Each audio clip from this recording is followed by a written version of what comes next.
अग्नि पुराण में अस्त्र शस्त्रों का विस्तृत वर्णन मिलता है। ये दो मुख्य भागों में बांटे गए हैं। गदा बल और संतुलन का प्रतीक, खड्ग तलवार योद्धा की शौर्य गाथा, त्रिशूल शिव शक्ति का प्रतीक।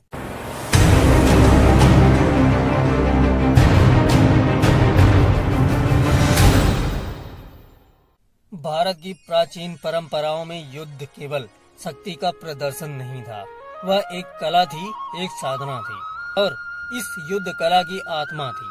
धनुर्वेद अग्नि पुराण के अध्याय 249 से 252 तक हमें प्राप्त होता है। दिव्य ज्ञान, अस्त्र शस्त्रों का और युद्ध कौशल की अद्भुत तकनीकों का। आइए आज इस पुरातन ज्ञान की कहानी में उतरते हैं। धनुर्वेद का उद्गम। धनुर्वेद को वेदों की एक उपशाखा माना गया है जो मुख्यतः यजुर्वेद से जुड़ी है। इसका मूल उद्देश्य था धर्म की रक्षा और अधर्म का विनाश।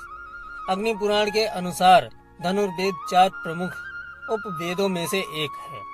इसके 4 भाग हैं। स्थानिका स्थिर युद्ध कला, चाप धनुष संचालन, प्रहार आघात कौशल, संपाद अस्त्रों का प्रयोग।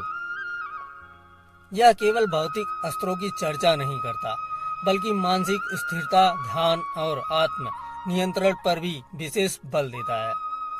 अस्त्र शस्त्रों का वर्गीकरण। अग्नि पुराण में अस्त्र शस्त्रों का विस्तृत वर्णन मिलता है। ये 2 मुख्य भागों में बांटे गए हैं। गदा बल और संतुलन का प्रतीक, खड्ग तलवार योद्धा की शौर्य गाथा, त्रिशूल शिव शक्ति का प्रतीक, भाला फरसा चक्र आदि। अस्त्र मंत्रबद्ध और छोड़े जाने योग्य, ब्रह्मास्त्र संहारक दिव्य अस्त्र, पाशुपास्त्र शिव द्वारा दिया गया जिसे केवल आत्मज्ञानी चला सकते थे। नारायणास्त्र केवल विष्णु भक्तों को शरण देने वाला। वायवास्त्र वरुणास्त्र, अग्न्यास्त्र, नागास्त्र आदि प्रत्येक प्रकृति तत्व से जुड़ा।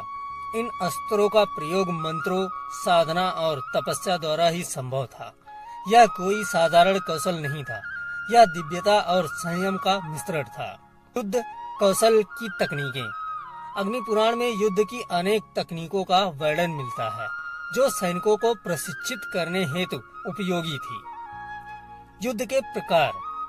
धनु युद्ध, धनुष बाण से किया गया युद्ध। गदा युद्ध, गदा का प्रयोग जिसमें संतुलन और बल की परीक्षा होती है।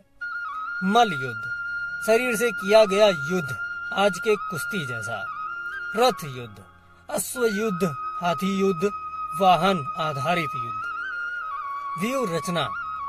चक्रव्यूह, पंथ व्यूह, गरुड़ व्यूह, मगर व्यूह। इन व्यूहों को तोड़ना एक अपूर्व कला मानी जाती थी। योग और ध्यान। धनुर्वेद के अनुसार केवल शक्ति नहीं बल्कि मानसिक शांति भी आवश्यक थी। योद्धा को स्वास्थ्य की गति, लक्ष्य की दूरी और समय का अनुमान एकाग्रित होकर लगाना होता था। लक्ष्य भेदन की विधियां। अचल लक्ष्य, चल लक्ष्य, अदृश्य लक्ष्य, रात्रि में लक्ष्य साधना। सबका अभ्यास एकाग्रता, संयम और वर्षों की साधना से ही संभव था। गुरुकुलों की परंपरा और प्रशिक्षण। एक समय था जब भारत भर में कई ऐसे गुरुकुल थे जहां बालक को ब्रह्मचर्य आश्रम में प्रवेश के साथ धनुर्वेद की शिक्षा भी दी जाती थी। प्रशिक्षण के चरण। पहला, शारीरिक प्रशिक्षण, दौड़ कूद कसरत। दूसरा, शस्त्र का ज्ञान, अलग अलग अस्त्रों का उपयोग। तीसरा, संधान विद्या, लक्ष्य पर सटीक प्रहार। चौथा, गुरु आज्ञा पालन, विनम्रता और अनुशासन। अर्जुन का अंधकार में अभ्यास। महाभारत के प्रसंग में आता है कि अर्जुन रात्रि में भी अभ्यास करता था। अंधकार में जब सब सोते थे, अर्जुन अपने लक्ष्य की साधना करता था। यही कारण था कि वह धनुर्विद्या में अतुलनीय बना। यह केवल अभ्यास नहीं था, यह तपस्या थी। मंत्र और आंतरिक साधना। धनुर्वेद केवल ब्राह्मण युद्ध नहीं सिखाता, यह अंतःकरण को भी साधता है। अग्नि पुराण कहता है, मनसा युद्धते युद्धा सह विजयी न संशयः, अर्थात जो मन से युद्ध करता है वही विजय होता है। मंत्र प्रयोग, अस्त्रों को मंत्रों द्वारा सिद्ध किया जाता था।